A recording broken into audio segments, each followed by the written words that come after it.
The best place for you to get that, trust me, is from my Dawa. Not only do they have some of the best prices in the market, they also have free delivery, which saves you on costs. They bring it right to your doorstep. You don't have to leave your house, be stuck in traffic, getting into a supermarket. They bring it to you. And they have all sorts of things besides baby and diaper care and all of that. They also have healthcare products. They have hygiene products, they have beauty products, literally everything that you would need as a mom who just needs to have things brought to her. Quick and easy. Check them out. You can download the app on Google Play, very easy, or you can just head over to their website, www.mydawa.com. But for now, let's get into our topic of discussion of the day. Back to school. Here you go. We've got Dr. Carol Chakua, who you might recognize because she was here a few months back and we were talking about disciplining the child. She is a psychotherapist and a parenting coach who runs the coaching sessions known as Being Parenting. Welcome to the show. Thank you very much, Sharon. Happy 2019. Happy 2019 to you too. How are the parenting coaching lessons going? So far so good. Yeah. We're just about to start a new season which will start in February, and we actually have a free session so that parents can come and find out what it's all about. Right. And the theme is making school work for your child. Oh. Yeah, so next week, Thursday the 31st, okay. January 31st on Thursday, 5:30. Okay. And we'll have it at All Saints Cathedral. Right, and I can tell from the last time she was here, she has gems. So if you're a parent and you're trying to figure out this space, trust me, you want to attend the sessions. And you know, given that the next theme is about school, yes. Yeah, and schooling and how to guide your child through that, that's what we're going to also touch on today. But before that, I thought it was important that we touch on trauma and trauma in children. Given that as a nation we've just come out of something rather traumatic. Yes. And I'm sure there are parents who have been trying to figure out how do I have this conversation with my children? How much should I bring them into what's taking place? So I guess my first question to you is, how should we as parents deal with children who have faced trauma? And you know, specific to maybe like a terrorist attack. How do we deal with that as parents? First of all, how are you dealing with it as a parent? Because if there's anxiety, if there's fear in that space, what are you telling yourself? Are you managing it? If you experienced it, what are you doing to take care of yourself first? Because it always has to start with you.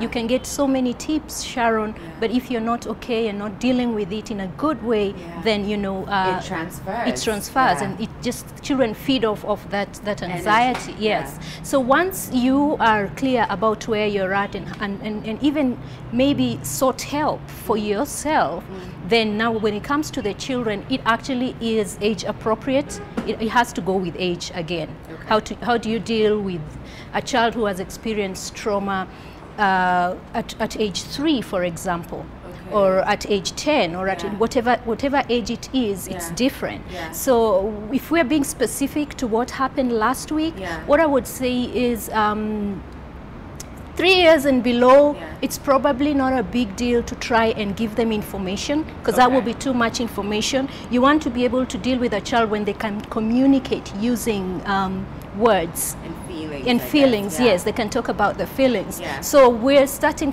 probably from 3 years, and you use words. Keep it very simple. Okay, keep it very simple, and just simple, and say some bad people came and this is what they did. But so you should explain it. Yes. It's important to have that conversation. It's important to have that conversation, especially if it has already come into the children's space. So what happened last week happened so suddenly, and I know, you know, it was all over media and all, and therefore it definitely came into the child's space. And actually, I can imagine if they're going to school, even if they didn't know about it, from what the other children have picked up from their parents, they'll learn from that. Exactly. They absorb what it is they're hearing from other children, should come on the background of something that you have already told them to prepare, because it gives them a lot of assurance when they know this is what mommy said about it, or this is what daddy said about it. So keep it very simple at that age, and then see if they have any questions. What do you feel about it? So again, getting the children to talk about their feelings there. Later on, probably when it comes to teenagers, ask them what they have had. It always helps to hear from a teenager. Whatever talk you're having with teens, first of all, come from the specific point of view of what have you heard about it. Yeah. Then after that, at whatever age, it's important that children know that something is being done about it, so that they feel safe. Yeah, so that it's just not open-ended. So first and foremost, that's such a good, wait, I have to stop you. I actually got goosebumps just then. But it's not just about saying this is what happened, we came under siege, we've been attacked, but it's also to show that it's still a safe space, and you shouldn't really allow that fear to just be left up and out there, but to show them it's under control. You have to tie it. You have to say what exactly is being done, and using facts. Okay, and I would say that even up to now, the conversation can continue, but focus more on what is being done. You know, I've had great stories about how the paramedics and emergency personnel just came in and took care and took charge. Those are stories that you can continue talking about even much later. How Kenyans went and they were, you know, donating blood, you know, bringing tea for the police. So those are pointers of conversations that you know, can continue rather than just continuing to focus on the actual terrorist act. Lovely. I mean, I think that's really cleared things up for me, and I'm sure as a parent watching, you have a better understanding of how to have these conversations with your children, and to leave them feeling safe more than anything. More than anything else. So now let's jump into school, because it's that time. You know, most likely your kids have just started school, and I think it can be a space or a time where it can lead to some kind of anxiety for both the parent and the child. So I think we should start with like new parents who are taking their children to school before we start to, like, you know, getting to the new class. And I've always been curious to know, what's the best way to go about the first day of school? Do you just sort of leave them run, and you know they're crying, so you're busy crying in the car as well and just trying to, you know, be brave and pray that they're okay? Or do you sit with them and ease them into the process of starting a new school? It helps to sit with them and ease them into the process. It actually does, and I hope that more and more schools can allow for that opportunity, at least the first few days of school. Lovely. But the interesting thing is that most first day goers will be very okay the first day, because you have been preparing them and they've been so excited. In fact, they just, you know, it's a new environment, and so it's the first time is usually not, the first day actually is not as bad. In fact, you know why I'm laughing so much, because I just realized maybe it's the parent who's so nervous. Maybe the kid is the one who's like, bye mom, bye dad, okay, see you. And meanwhile you're the one you know, crying in the car, trying to compose yourself. But interesting that the first day is not as, it might not be as bad. It might not be as bad. Yeah, it might not be as bad as you think. When now the reality hits day 3 or 4, like, okay, this is an ongoing thing. This is my life, actually. That's when they're like, no, I don't like this space. No. Yeah, like, you mean it wasn't just trisex and we're done? I have to wake up? Yeah, it's an everyday thing, and mommy has to leave me or daddy has to leave me with this stranger. So again, you know, start with the parent. How are you feeling about it? How are you easing yourself into that space? I've had stories of parents who park their cars in the parking lot for the entire 4 hours their children are in school, you know. and so you really need to be able to ask yourself also, what's going on with me? Why is it very difficult for me to let go of the child? So sitting in with them the first, and you know, that's not just with school, it's also with Sunday school. You know, sometimes you leave, you go, and it's very hard for your child to just let, so allow them space to, you know, to ease the first couple of days. And that makes so much sense. So what happens in that moment where they're now crying, and you can, I mean, it's the most heartbreaking thing. Do you sober up as a parent, remind yourself why you're doing this, remind yourself that they need this, or do you still continue to ease them into that space until, I don't know, a few weeks into it and then they get used? How should you handle that? First of all, parents need to know that it will go away at some point. I think the moment they are crying, you're like, okay, so is this what we're going to do for the end of, I mean, for the rest of the year? I think just knowing that this is a transitional space should be able to, now you decide what to do at that point, but knowing that it's a transitional space. Have a discussion with the child earlier about you're going to school, this is how it's going to feel, and this is how, you know, it might be scary and all, because sometimes we get our children to promise us that they won't cry, and then when they get there they cry, and it's a very confusing space. Or the worst would be if you can tell they're trying not to cry and they're like, and you can see the tears. I think that would even be more heartbreaking. It can actually be heartbreaking. And so at that point, for me, the first few days, it's still helping them just ease.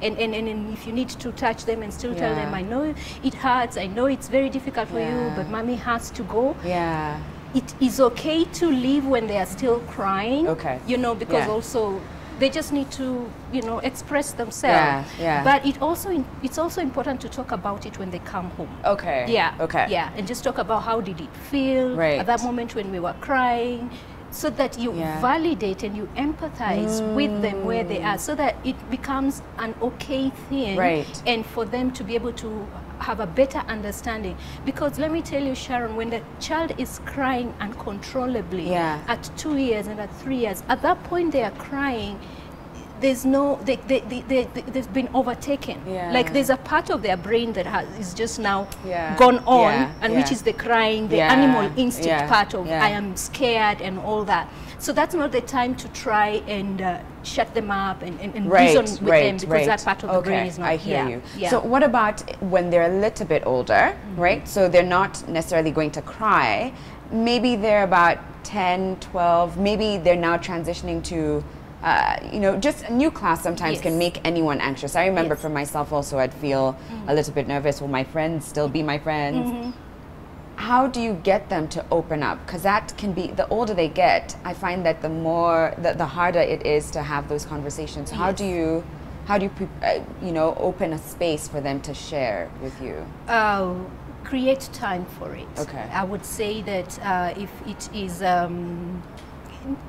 don't make it a very formal space.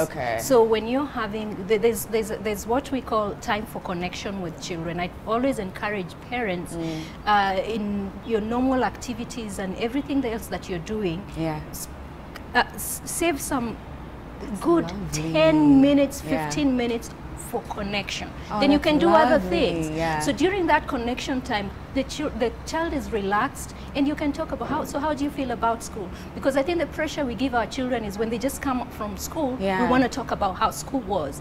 Or we have this formal dinner table time when everyone is like giving a report of how the day was and all that.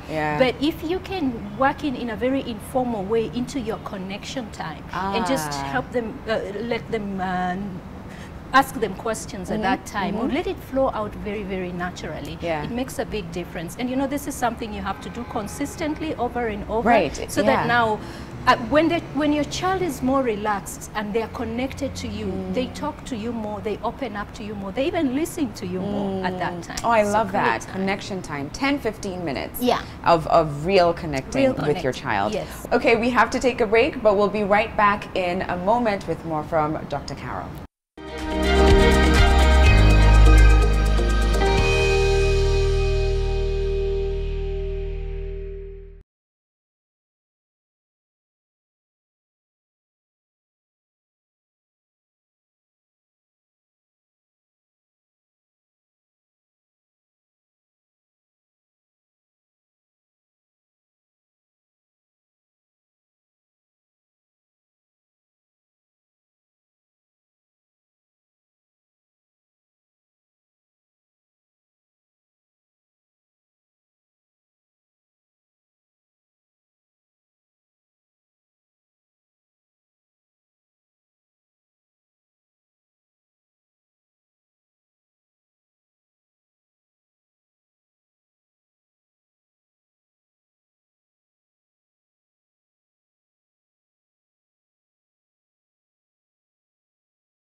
Welcome back, everybody. We're at the beautiful Park Inn by Radisson, and I've got Dr. Carol Chakua in the building. We're talking about taking our children back to school, easing them back into that routine, setting up routines, actually. And now I want to touch on something that is a little bit painful for parents and for children as well to go through, and that is bullying. It seems like it's almost inevitable. It seems like you can't promise your child that it will not happen. But I want to know, how do we equip them to deal with it should it happen to them or to one of their friends? How do we deal with bullying in schools? I think it's beginning to talk to your child about how to communicate when they are not comfortable about something. Okay. Bullying happens, and it will happen. It's actually inevitable. It will happen at some point in a child's life.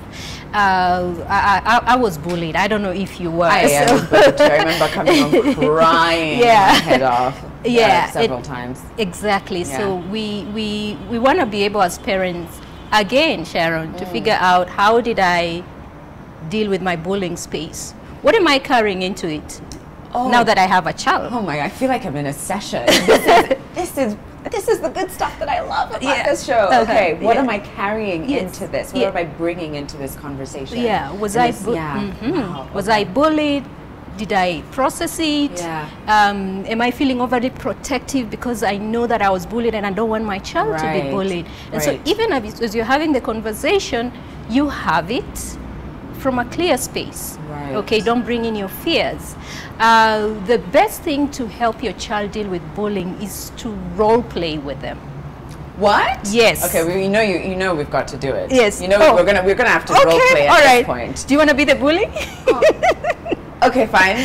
Okay. Although, okay, all right. Be the bully, okay, all right. No. I should be the bully so that you show how the child should react. All right. Okay. This is some of my favorite stuff. Okay. Time for role play. So, so let's start with the wrong way to deal with it. The wrong way to deal with bullying. All right. Okay. So I'll be like, hey, Carol, why are you looking so? What's wrong with you today? What's wrong with you? I'm okay. What's that thing around your neck now? It's my mom. Why isn't she talking? Look at this chick. Look at this chick. What's wrong with you? Speak. So that's the wrong way.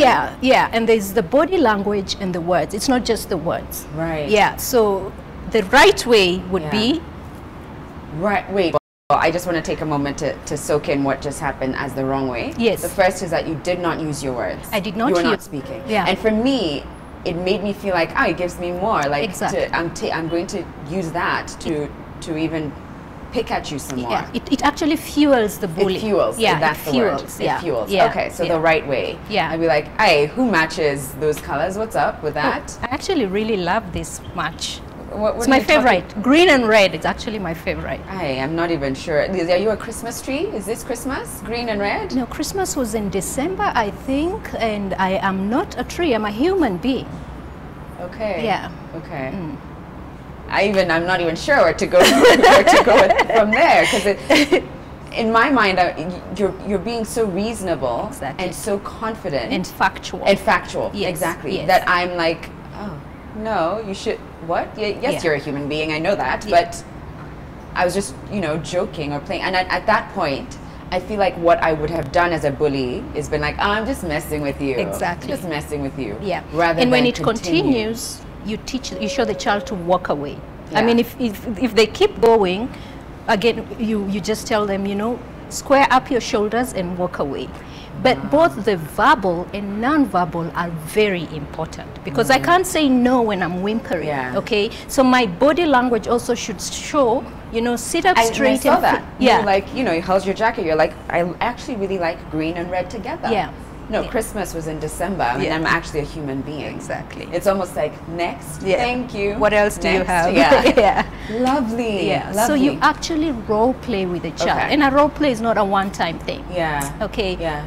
It's over and over time, because that's how children internalize things when they do them over and over. Adults too. Right. Yeah. That's what I was going to say too. Even adults. And you'll find you guys know, when no one is around, you're probably trying to role play. How am I going to have that conversation with my better half, with my boss, with my friend? How am I going to do it? And it helps prepare you for the moment. And now that's a situation where things didn't quite escalate. And I'm curious to know, is there a point where a parent needs to step in? You know, because this, you're teaching your child, you handle it, you deal with it, and you've got the tools to do that. But are there moments where, as a dad, as a mom, you need to step in? Yes. First of all, most schools should have a bullying policy because it's something that happens a lot. So that's something that should be part of orientation, and if it's not, as a parent, first of all, you need to find out what's the bullying policy. And if it's not there, rally parents around and come up with something. Work with the teachers to have a bullying policy. What do we consider bullying and what do we consider, you know, normal just play between So at what point do we want to do that? And so as a parent, once there's a clarity about if it's not there, rally parents around. But when it continues and you can see that it is affecting your child, their grades, they're probably not eating well, they're not sleeping well, yes, you step in. I have seen situations where parents go into the school and confront the little bully. And I think that's just, you know, also comes from another place, you know. But then, of course, that is not appropriate. But, the best thing is... So you should not speak to the child? No. You should not speak to the child? Yes, because what else... I mean, the child already... There's a backstory to their bullying, which is also another whole space that we need to... What if I was there and I saw it, I saw that little push, shove. All right. Do I still not confront it, or how do I handle that? You do. At that point you do, because you're modeling to the children around how to speak up and to speak out. So at that one, when you see it, you're the authority, you're the adult in the space, and you can confront it in a way that is healthy, okay? But if it's a repeated thing that your child comes to tell you about all the time, then that means that you need to figure out what the policy is.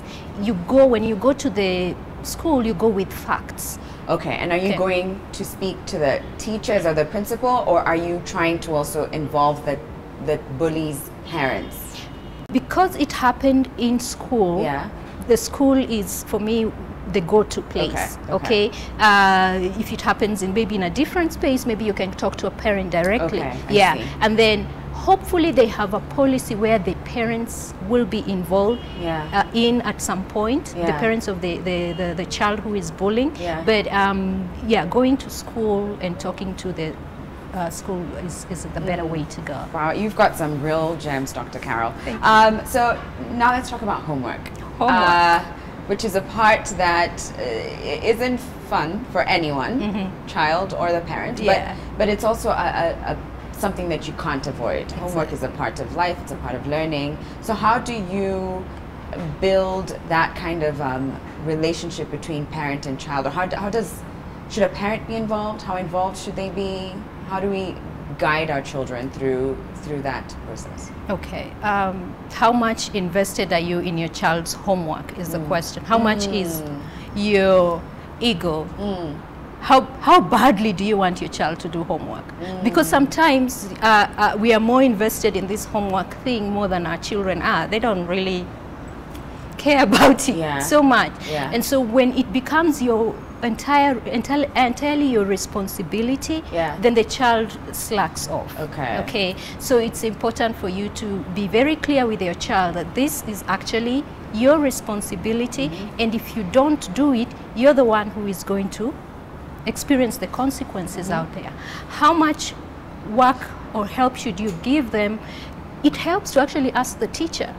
How far do you want me to go when it comes to assisting my child?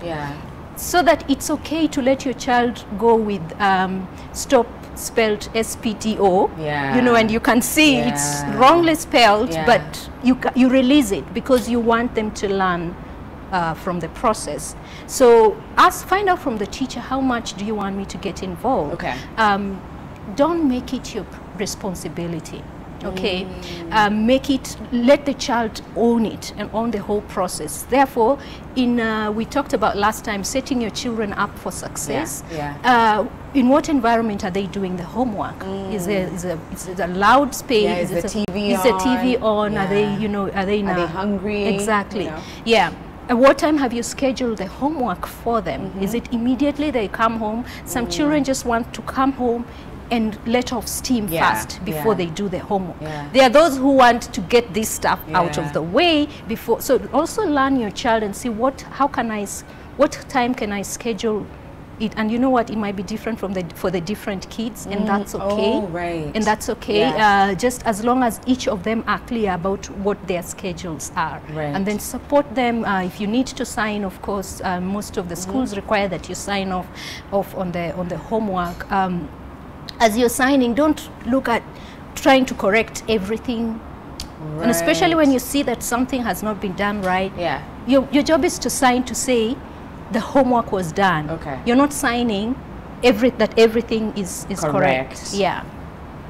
Good point. That it's not about getting every last thing correct, but it's that they did it. And they're going through this learning process. Yes. And as you're signing, affirm them.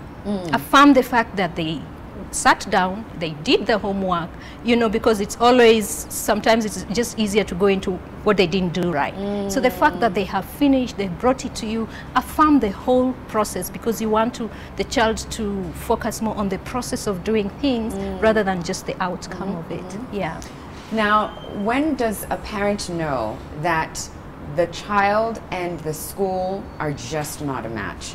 Whether it's to do with the bullying, whether it's to do with homework, and they're not, the kind of work that they're being given is not where they are. Either they're much stronger learners or are struggling a little. When does a parent know that this is just not a good match?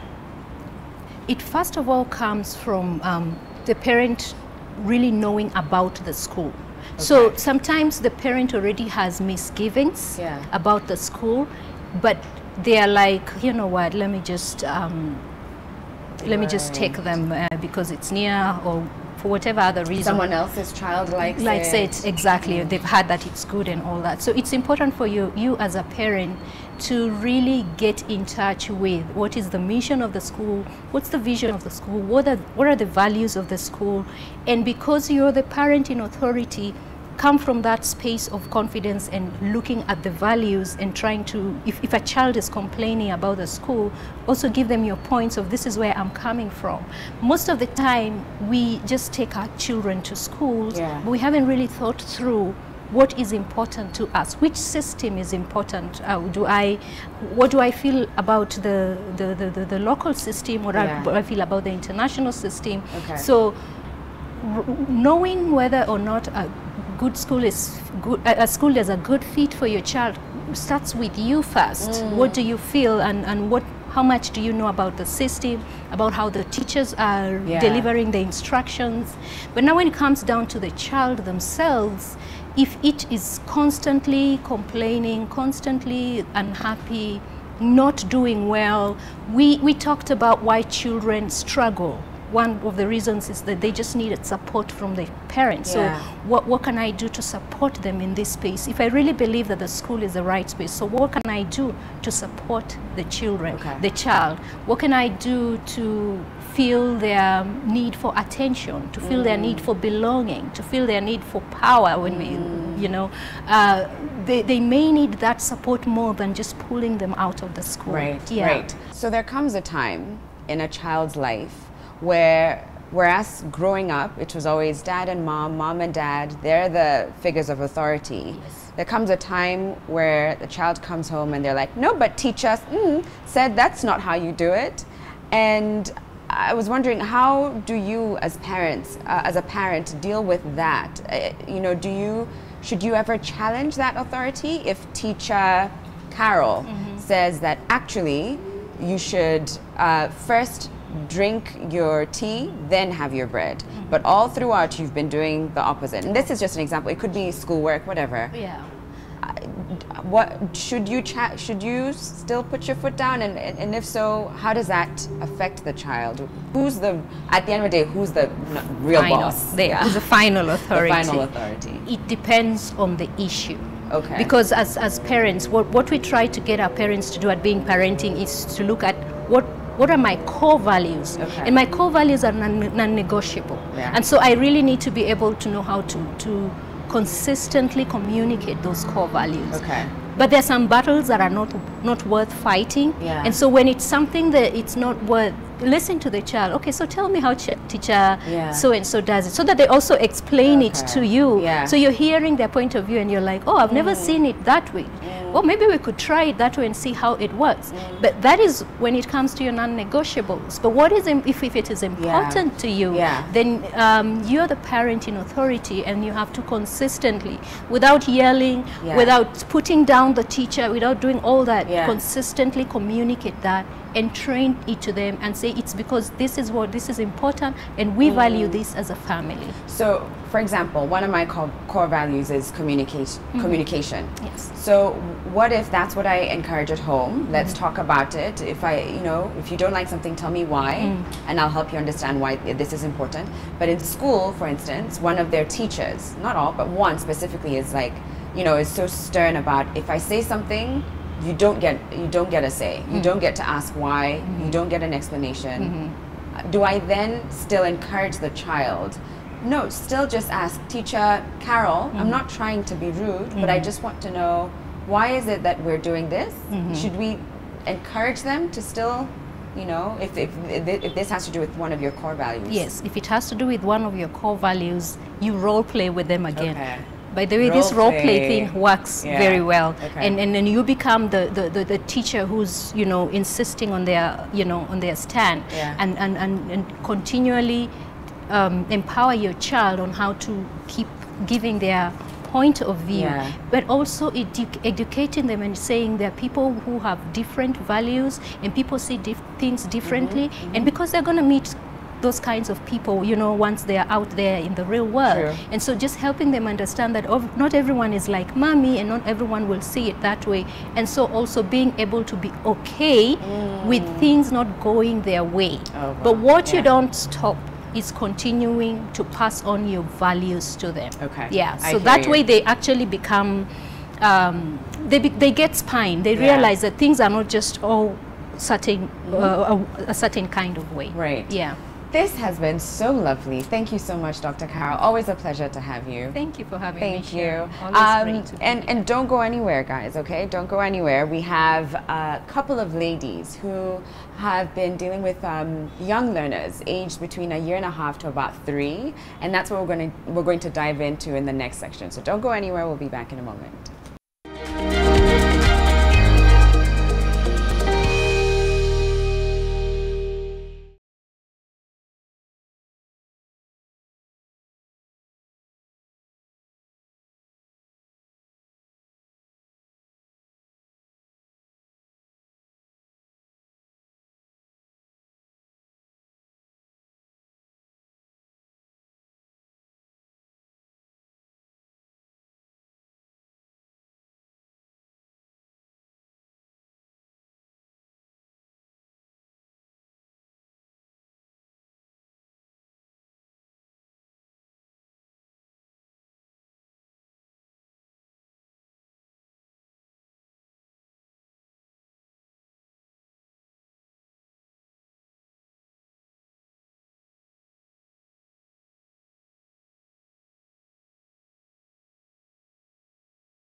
I'm going to get comfortable, and we're going to have nicknames here.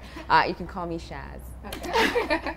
And we're here to try and have a better understanding of how important it is to try and develop your child's skill at as early as a year and a half, because that's the age that you generally start with, right? From a year and a half to 3. Yes. And they go into their homes and they have a one-on-one session with these kids, and they really focus, and for an hour you play, you build, you empower these kids. Yeah, absolutely. Yeah? Okay, so how do we start? Was there a song that I was going to learn? Yeah. Why not? Right? Why not? Okay, what's the song? I don't know the song, but they did tell me beforehand, like, we might want you to sing a song with us. So what is it? So it's a good morning song, and it goes something like this. So I will say good morning, Kami, how are you? And then I say, I'm fine, thank you. And then I will say good morning, yeah, how are you? fine, thank you. We will say good morning, Shaz. We'll say good morning, Shaz. We'll say good morning, Shaz, and how are you? Fine, thank you. Fantastic. Hey, do I get a sweet? No. Oh, no, Not now. sweets. Okay, okay. Later, after. Okay. But I've already won that one. I feel like I'm starting on a You're good ready note. for this. Yeah. Oh, that's nice. We might And just recruit you.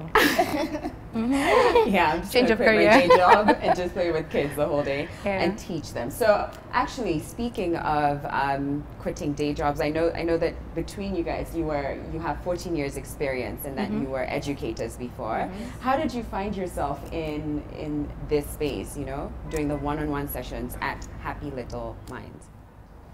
Well, our history goes back.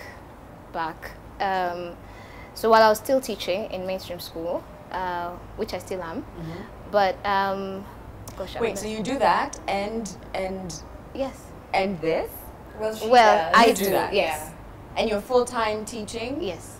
What? Yeah. It's called hustling. No, that doesn't even make it. Like how? I'm not even sure, but that's incredible. And you were friends before? Yes, we've been friends for about 8 years now. Okay. Yeah. Okay. So we actually met in a school institution where we were both teaching. Yeah. She ended up leaving before I did, and Okay. then she joined another school, and then I left that institution. And Yeah. I'm doing this now full And you time. started this together. Yeah. And why is it important to try and build these skills as early as a year and a half? Well, first of all, having been in the classroom, right? Now I have both sides. Having been in the classroom, there are children who come to you, and for lack of a better word, they're so raw, you know? And when you look at this child, you're like, there's something these parents or their caregivers would have done to just help them a little bit more. Because now, we don't mean to compare kids in a classroom, but then there's so many dynamics that come into, you know, like when you have your 14 children, they're all so different, and you have to learn how to accommodate them. Yeah. And some things are easy to tell a parent, how about you try this at home? Yeah. And some you feel like there could be just a little extra touch to help this parent mitigate that period before they come to school and getting them ready for school. Okay. Otherwise, then you'll have, you also end up with children who cry for too long, and then it becomes a problem. That separation anxiety is so real. And we were talking about it actually with Dr. Chakua just before, and it was, you know, she gave us advice on how to handle it. But I'm curious to hear from you, what's the longest you've ever seen a child, you know, endure that kind of separation anxiety? For me, it was 2 terms. 2 terms of like, crying and like... No, not crying. Yeah. The first 2 weeks, yes, there was crying. Yeah. But then she just completely removed herself. Like, she wouldn't speak to us Oh, at all. Like, yeah. she's in class, she's present, she knows that we're teaching, and Yeah. she grasps the concept. Yeah. But she just wasn't able to interact with the other kids in the class. She would like be my shadow and stuff, Yeah. which is sad. It's heartbreaking because school is a place where they get to build on their social skills. And with other children too. Yeah. Oh, right. Yeah. Wow, it's So- interesting to get first-hand experience of what Yeah. that actually has been like in a classroom for you. And what are the specific skills that you are now trying to, you know, build or develop in these children? Are there certain things that you're seeing? I mean, earlier you were talking about just, you know, the way that we're sitting now. Which for me, I've been like trying to find the right spot. I'm just gonna try to find that spot now. But you're trying to share that even this, it's like, what was it that you said? The gross motor skills. Yeah, exactly. So what are there other such skills that you are developing with, you know, as you're Yeah, I with think them? at this age, you can kind of categorize them into like 3 major aspects. There's the social skills, there's the fine and gross motor skills. Fine means like finger muscles, like the smaller movements of the body. So like pinching and pencil grip and stuff like that. And then gross motor skills is like throwing and catching wooden balls, more like the bigger muscles. And then there's also like language skills, which includes listening, understanding, and speaking. So there's that as well. And then there's just general intellectual skills, like how they retain information that's being taught to them. So those are like the main areas, and then everything kind of adds on to that. So it's an empty vase, and you're just filling it with a little bit, a little bit, a little bit. So even as you're teaching them for that 1 hour session, you're having that in mind, that what are we doing to stimulate this and that and help develop the other. Interesting. So how early can a parent know that a child has a learning disability? Is it at this stage that you're able to pick it up, or? No. I mean, if looking at the broader picture, you cannot label a child with a learning difficulty. I mean, there are those things that a parent should look out for. How is this child listening? That's, you know, that's just to make sure that this child can be able to actually hear what you're saying. Because sometimes you'll think that they're ignoring you, or they're just being stubborn, but they're actually not being able to hear. And that you can tell from as early as, I guess, 8 months, when you're trying to relate with your child, right? But in terms of learning difficulties, that's a totally different angle, because there's all sorts of learning difficulties that a child can go through, and those you can't tell until a child is about 7 to 8. So it takes when you can actually test them on something and say, this now is a problem and it needs some mitigation to get to the next level. So it's important for parents not to come into this being like, okay, where is my child? Compare them. Tell me where they are. No, we're trying to get out of that comparison thing. Each child is unique in their own right, and just like each of us, we attain our milestones differently. I may start walking at 7 months or 8 months and not be able to speak until 2, while Nyawira might have started walking much later, like 2 years, and was able to speak a lot earlier. So I think it's just be conscious and be aware of your child and accept them for where they're at. Every single day there's a milestone that child is attaining. So just look out for the positive instead of comparing them with somebody else's child. Or even with themselves. Or even yesterday you did this, why aren't you doing it now? Like just children have there are no 2 days in a child's life that are the same. You know, and you could be with the same child in the morning and you're being able to actually do something very constructive, and later on they have zoned out of you and they are not interested. Speaking of zoning out, how do you get a child's attention for that long, and especially, you know, that age of 1.5 to 3, where you could come in with something, you know, big and sparkly, and they're just here like, wow, it's a pig. So how do you get their attention? How do you keep it, actually? There are several approaches to that, but one of the things that we enter knowing is that if a child gets fascinated by this, you let them get fascinated. You let them finish their fascination before force them into something else. And it's not forcing really, but before you direct. You just let them explore it, let them show you what they can do with it, because it's not so teacher-led. We also, it's more child-led, where we put this in front of you and we see what you can do with it. And which sparks my attention. Exactly. Like, so once we have identified what this thing is that sparks your attention and how you're manipulating it, then it also helps us now create a program specific to you. So it's really tailor-made. Yes, it's tailor-made to you, because if you're interested in superheroes and I'm busy telling you about balls, we're not gonna connect, right? And then you've also got to remember that at the age where we're taking them, there's also that separation anxiety. They now know they're caregivers, and we're this new person coming into your home, and so we also have to. There's always that, especially the first 2 weeks, where who is this They're still woman? trying to understand you know. you. But the good thing is that, again, you're not taking them out of their Yes. home. So the comfort zone, the beauty about the home is that they already are comfortable because this is familiar territory. Right? So me coming into their familiar territory, they know they're the boss. They know they can run away into some space that you're not allowed. So they know that. Okay. So is there an activity that we could do just to get a feel, I mean, of what it is that you that you do? Yeah, sure. I could take you through one. Okay. So say we're teaching a shape, like a circle. What we like doing is to identify a shape and tie it with a color. So a circle is red. Just because apples are red, and they're also kind of circular in shape. So just so that they're able to connect it with things around them. Yeah. So a circle. The circle is red. So I'll ask you to put the pegs around the circle. Really? Yeah. And the kids are able to do this? I'll explain it to you. So I'm just gonna put them around the circle. All right, so now as you're doing that, you notice you're pinching. So that's working on your fine motor skills. As you pinch, the finger muscles are being exercised, and that means that eventually you'll be able to hold your pencil right.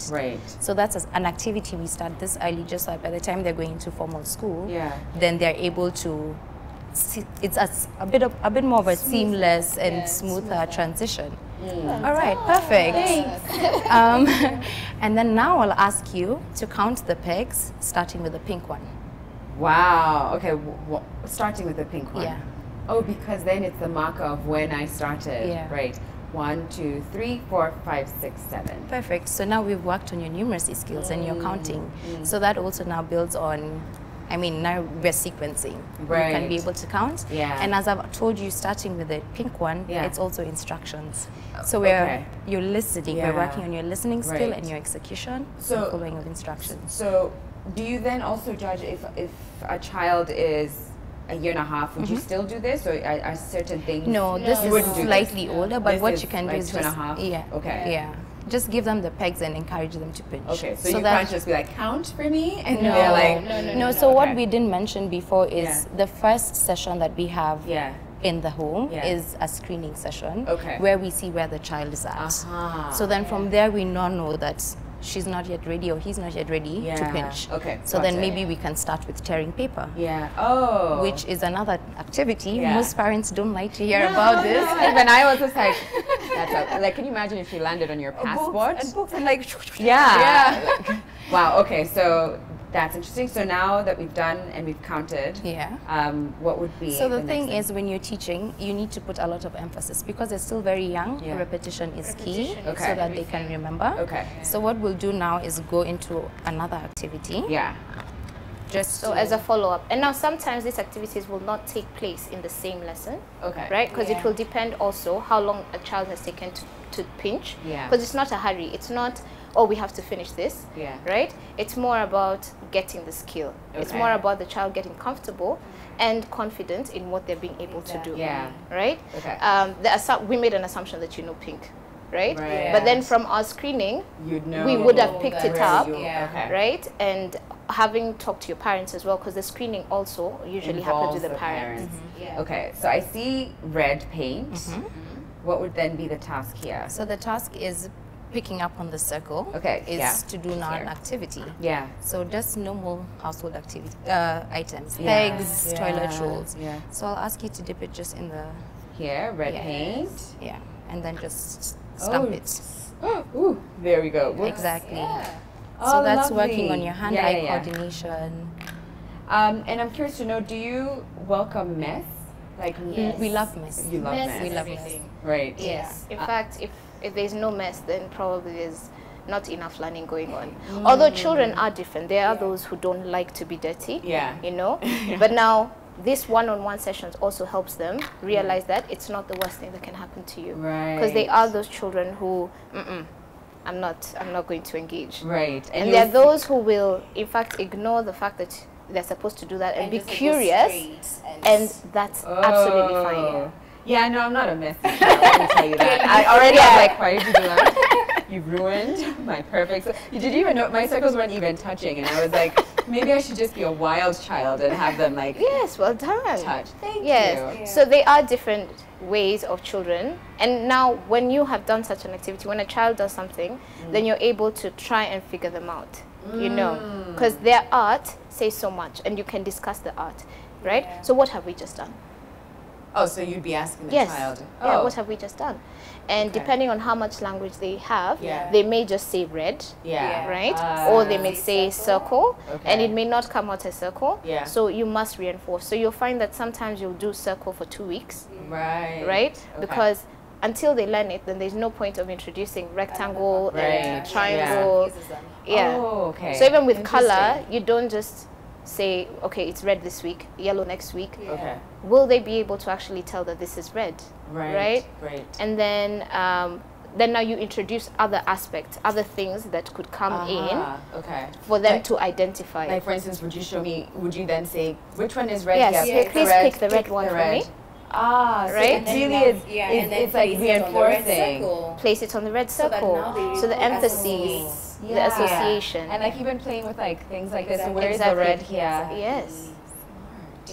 Smart. And then now, building on that, you will read a book on the hungry caterpillar, right? And then talk about it, you know, and then probably even look at red apples that the hungry caterpillar ate. Okay, and you guys bring everything to the sessions. Yes. This is so lovely. Thank you so much, ladies. And I like the feel, the very personal feel to it, and the fact that you're going with the child at the child's pace, taking time to understand, and then repetition, so that they really grasp one concept before you move on to the next.